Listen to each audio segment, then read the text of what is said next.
Hi, everyone. I just want to share a message on how God builds things. Throughout Scripture, we repeatedly see that when God builds, he does so according to his own pattern, not according to human plans. Consider Noah, for example. He did not design the ark himself, right?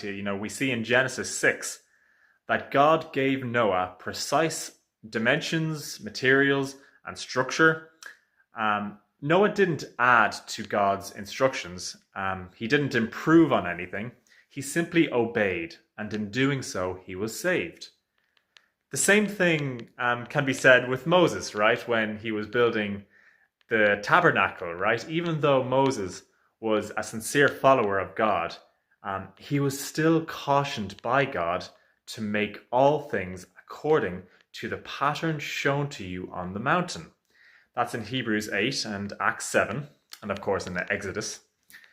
Likewise, Solomon, when he was building the temple, he simply obeyed God's instructions. His father, David, he testified that all this the Lord made me understand in writing by his hand upon me.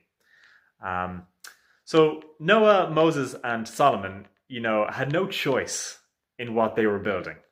They didn't decide what it looked like, and they had no plans in it whatsoever. They just obeyed.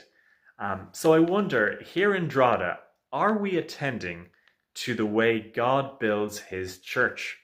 Or are we tempted to follow and design a church according to what suits us? Is his church built according to the plans and preferences of man? Or by the pattern God himself has already provided and established? Might we consider just for a moment how God's church is built according to his word, according to scripture? So thank you for listening and ponder on these questions.